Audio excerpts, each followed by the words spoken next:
Dalam tradisi Yahudi dan Kristen, kisah pembuatan berhala anak sapi emas ketika Nabi Musa pergi ke Gunung Sinai menjadi salah satu bagian penting dalam sejarah keberagamaan mereka.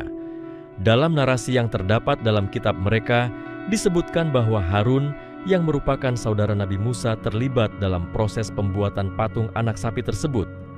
Harun digambarkan sebagai sosok yang menuruti desakan kaum Bani Israel ketika mereka merasa ditinggalkan oleh Nabi Musa yang naik ke gunung untuk menerima Taurat. Mereka meminta agar Harun membuatkan sesembahan yang bisa mereka lihat dan mereka dekati. Harun dalam kitab mereka disebutkan mengumpulkan perhiasan lalu membentuk patung anak sapi yang kemudian dipuja oleh Bani Israel. Kisah ini selalu menjadi titik pembahasan dalam teologi Yahudi dan Kristen sebab menimbulkan pertanyaan tentang bagaimana seorang nabi dapat jatuh pada kesalahan sebesar itu. Para teolog dalam tradisi mereka memberi berbagai penafsiran. Ada yang menekankan bahwa Harun hanya berusaha menenangkan kaum Bani Israel. Ada pula yang menilai peran Harun lebih luas, meski akhirnya ia menyesali tindakannya. Namun pada dasarnya, narasi tersebut menunjukkan bahwa Harun dipandang melakukan kesalahan besar. Berbeda dengan pandangan tersebut, Islam memberikan gambaran lain yang sangat memperbaiki kedudukan Harun sebagai seorang nabi yang terjaga dari kesalahan besar dalam akidah dan syariat. Dalam Al-Quran, tidak disebutkan bahwa Harun membuat anak sapi emas ataupun ikut merestui pembuatan berhala. Justru dalam Al-Quran, Harun digambarkan sebagai sosok yang menolak keras perbuatan kaumnya serta berusaha mencegah mereka dari kesesatan Harun, mengingatkan mereka agar tetap teguh pada ajaran tauhid serta tidak mengikuti jejak orang-orang yang menzalimi diri sendiri. Ketika Nabi Musa kembali dan melihat kaumnya menyembah anak sapi, beliau marah dan menarik jenggot serta kepala Harun sambil menegurnya mengapa ia tidak mampu menahan mereka. Harun menjawab bahwa ia bersabar karena khawatir terjadi perpecahan di antara Bani Israel jika ia memaksa dengan cara keras. Harun juga menjelaskan bahwa ia sudah melarang mereka, tetapi mereka tidak memedulikannya. Ayat tersebut menunjukkan bahwa Harun bukanlah pembuat berhala dan tidak pula menyetujuinya. Yang menjadi pusat kesalahan dalam pandangan Islam adalah seorang lelaki bernama Samiri. Ia disebutkan dalam Al-Quran sebagai sosok yang memanfaatkan ketiadaan Musa. Samiri membuat patung dari emas dengan rekayasa tertentu yang dapat mengeluarkan suara seperti suara lembu, sehingga menimbulkan keheranan dan kekaguman bagi orang yang imannya lemah. Para mufasir Muslim menjelaskan bahwa Samiri memiliki pengetahuan tertentu tentang cara membuat patung yang tampak hidup, hingga sebagian Bani Israel tertipu dan menyangka bahwa patung itu mempunyai kekuatan gaib Samiri, kemudian mendorong mereka untuk menyembah patung tersebut. Tokoh ini tidak dikenal dalam tradisi Yahudi dan Kristen, sehingga para ilmuwan Muslim menganggap bahwa penyimpangan kisah dalam kitab mereka justru berakar pada tidak adanya tokoh Samiri dalam narasi mereka. Para ulama tafsir klasik seperti Al-Tabari, Al-Qurtubi, Ibnu Katsir, dan Al-Razi menjelaskan bahwa perbedaan kisah antara Islam dan tradisi sebelumnya menunjukkan betapa Al-Quran datang meluruskan tuduhan yang tidak layak diarahkan kepada seorang nabi. Dalam pandangan para ahli, tidak mungkin seorang nabi melakukan kesalahan berat berupa syirik atau menciptakan sesembahan karena para nabi dijaga oleh Allah dari kekeliruan yang dapat menyesatkan umat. Oleh sebab itu, mereka menilai bahwa kisah dalam kitab Yahudi dan Kristen sudah mengalami perubahan atau salah penafsiran, sehingga yang dipersalahkan seharusnya bukan Harun, tetapi Samiri yang memang disebut Al-Quran sebagai penyebab kerusakan akidah Bani Israel ketika Musa tidak berada di tengah mereka. Sebagian ilmuwan Muslim menegaskan bahwa sosok Samiri bisa jadi merupakan figur nyata dari kelompok penyimpang dalam Bani Israel yang ingin merusak ajaran Musa dari dalam. Ada yang mengatakan bahwa Samiri termasuk orang yang pernah ikut bersama Musa, namun hatinya tidak benar-benar beriman. Ada pula yang berpendapat bahwa ia memiliki pengetahuan sihir sehingga mampu membuat patung itu seolah hidup. Para mufasir menukilkan banyak pendapat, tetapi titik utamanya tetap sama, yaitu bahwa Samiri adalah penyebab munculnya anak sapi emas, bukan Harun. Hal ini sekaligus menunjukkan bahwa Al-Quran menjunjung tinggi kehormatan para nabi dan tidak membiarkan mereka dinodai oleh tuduhan yang tidak sesuai dengan kedudukan kerasulan. Ilmuwan Muslim menekankan bahwa fakta Al-Quran membela Harun bukanlah semata sikap pembenaran tanpa dasar, tetapi karena beberapa alasan teologis yang kuat. Pertama, Harun adalah seorang nabi yang diutus bersama Musa untuk menghadapi Fir'aun, sehingga mustahil ia terjatuh pada perbuatan yang menghancurkan pondasi dakwahnya sendiri. Kedua, perilaku Harun yang disebutkan dalam Al-Quran menunjukkan konsistensinya dalam menegur kaumnya, sehingga narasi ini selaras dengan sifat seorang nabi yang selalu menjaga tauhid. Ketiga, kisah Samiri lebih masuk akal dalam kerangka sejarah Bani Israel karena mereka memang dikenal sebagai kaum yang mudah terpengaruh oleh tokoh berkarisma tertentu ketika nabi mereka tidak berada di tengah mereka. Ketergelinciran Bani Israel bukan karena ajakan nabi, tetapi karena tokoh yang menyimpang. Dalam pandangan para ilmuwan Muslim, termasuk ulama modern yang mengkaji perbandingan agama, perbedaan narasi ini juga menjelaskan sikap Al-Quran yang menempatkan para nabi pada posisi yang suci dari kesesatan akidah, namun tetap manusiawi dalam hal musyawarah, kesabaran, dan tugas kerasulan. Dengan demikian, para nabi tidak dicitrakan sebagai pembuat berhala atau penyeru kesesatan. Penjelasan ini memperlihatkan bahwa Islam membawa koreksi dan penjernihan terhadap kisah para nabi dalam kitab sebelumnya.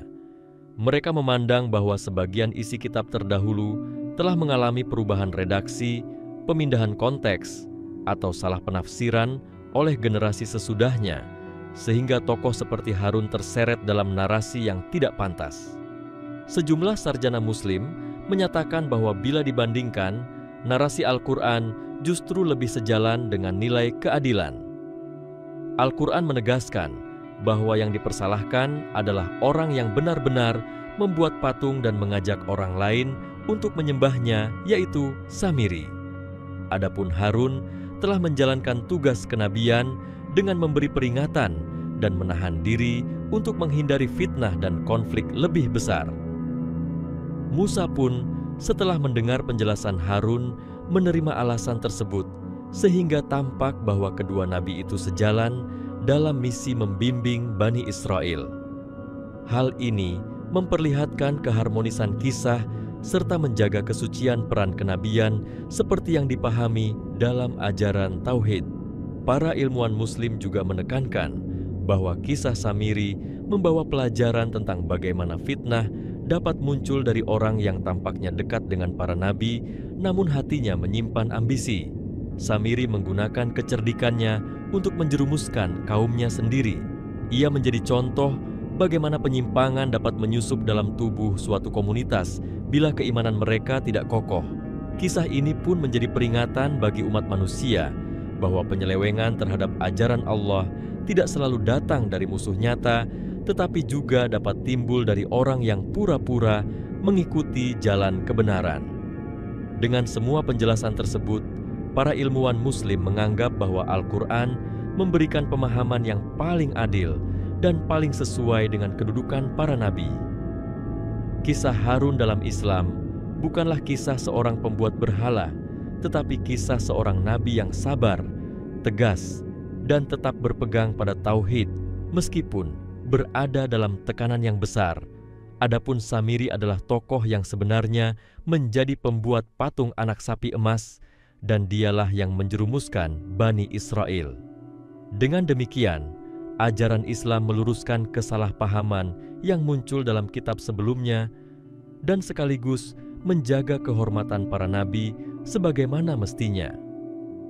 Para ulama Muslim menilai bahwa salah satu sebab mengapa terjadi perbedaan besar dalam penyampaian kisah adalah karena cara pewarisan teks pada umat terdahulu tidak sepenuhnya terjaga sebagaimana penjagaan wahyu dalam Islam.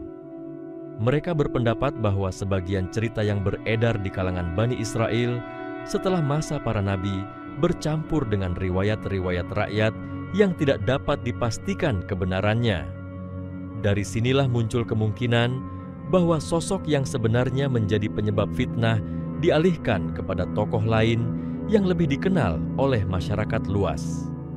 Dalam tradisi mereka, Harun sangat dihormati karena kedekatannya dengan Musa. Sehingga ketika terjadi tragedi penyembahan anak sapi, ada bagian masyarakat Bani Israel yang menafsirkan ulang peristiwa itu dengan cara yang berbeda, dan kemudian tafsir itu masuk ke dalam teks mereka.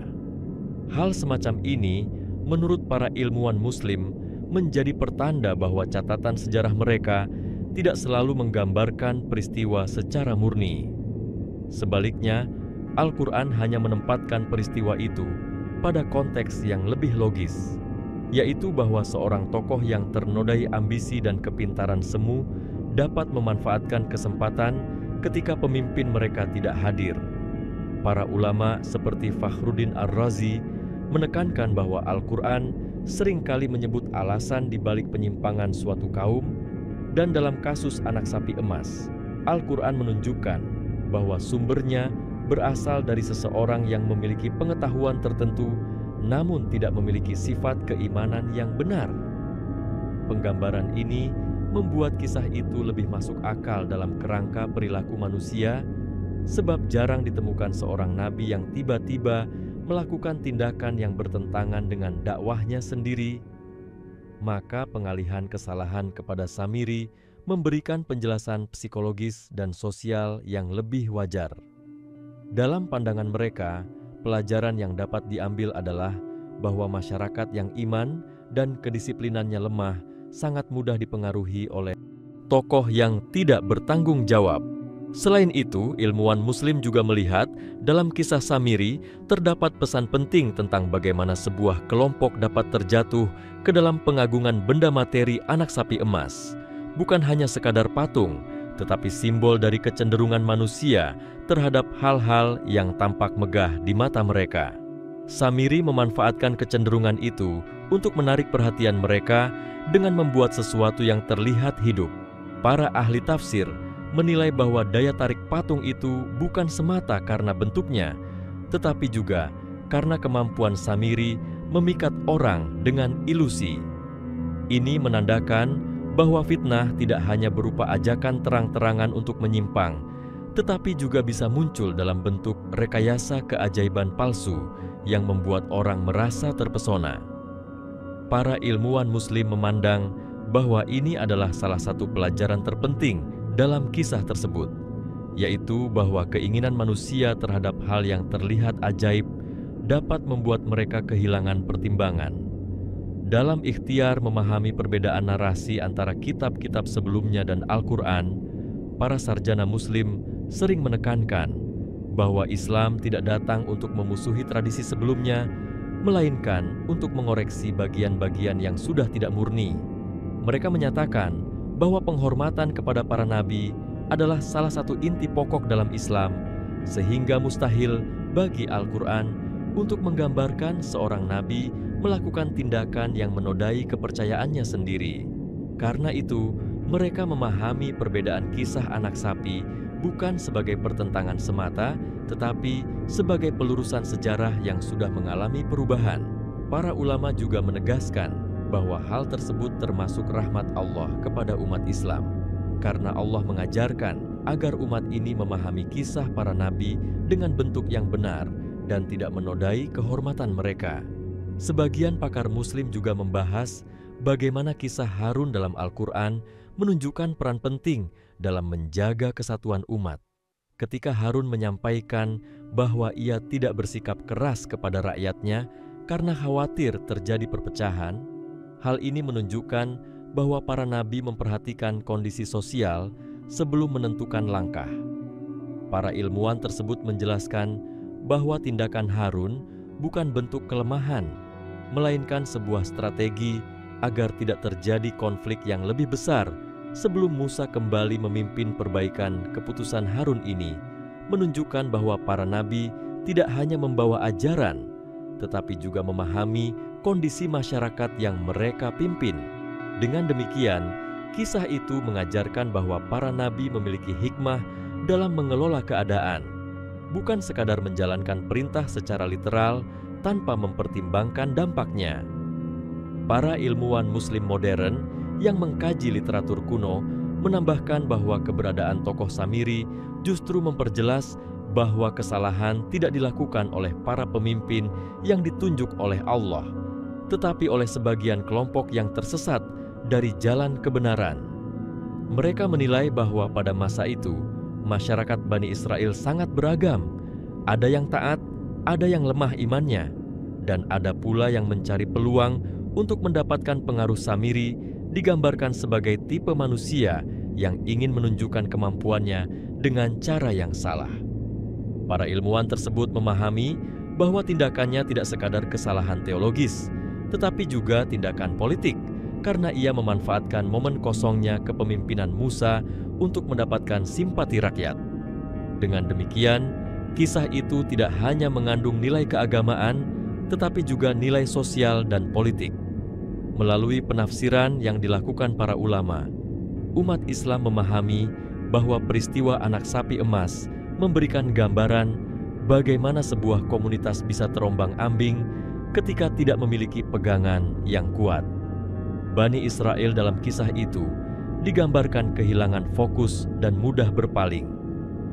Para ilmuwan Muslim menekankan bahwa meskipun mereka telah menyaksikan banyak tanda kekuasaan Allah ketika keluar dari Mesir, tetap saja mereka mudah tergoda oleh ilusi yang dibuat oleh seorang individu. Hal ini menunjukkan bahwa iman bukan hanya soal pengetahuan, tetapi soal keteguhan hati. Para ulama pun mengambil pelajaran bahwa keimanan harus dijaga dengan pengajaran yang berkesinambungan dan kepemimpinan yang tegas. Tanpa kedua hal itu, suatu kaum akan mudah ditipu oleh orang yang memanfaatkan kelemahan spiritual mereka. Dengan demikian, kisah Samiri dan tidak terlibatnya Harun dalam pembuatan anak sapi emas adalah gambaran yang lebih selaras dengan ajaran tauhid dan kemuliaan para nabi.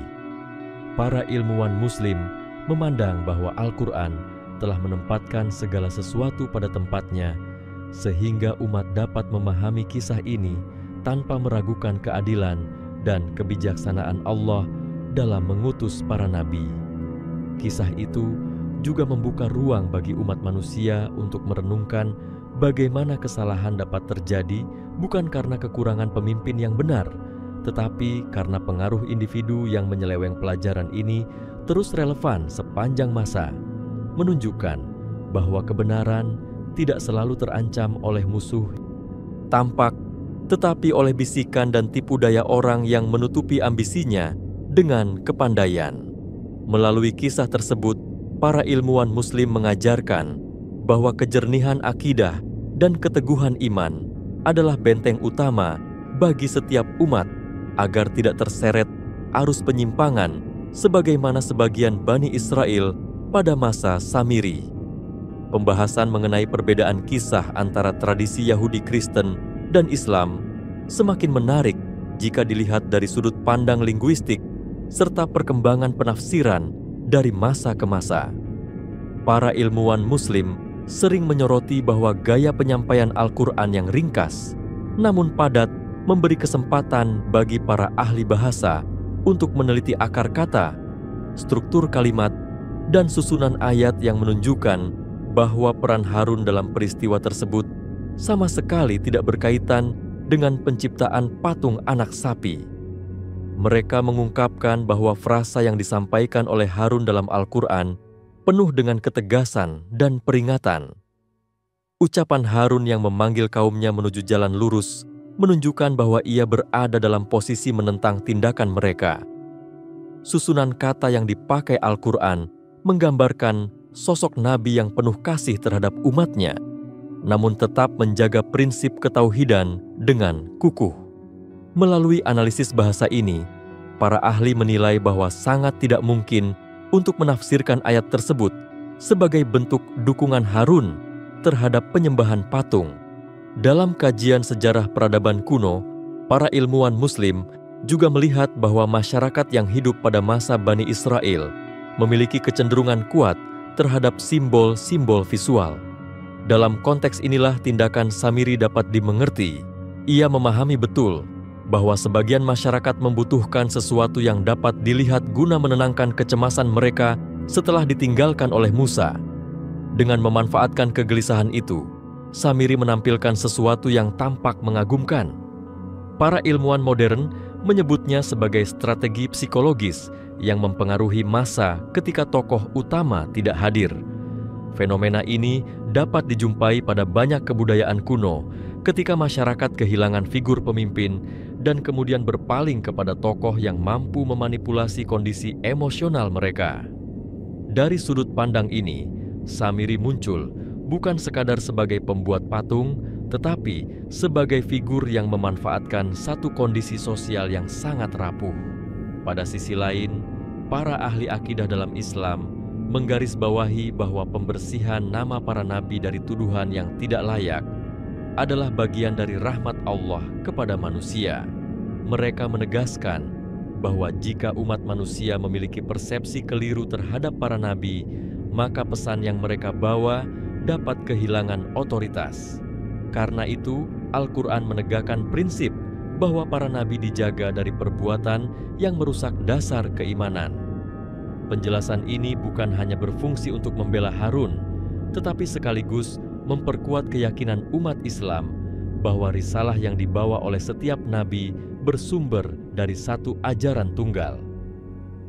Dalam konteks ini, kisah Samiri menjadi bukti bahwa penyimpangan tidak selalu berasal dari para pemimpin pilihan Allah, tetapi dari manusia biasa yang menginginkan pengaruh.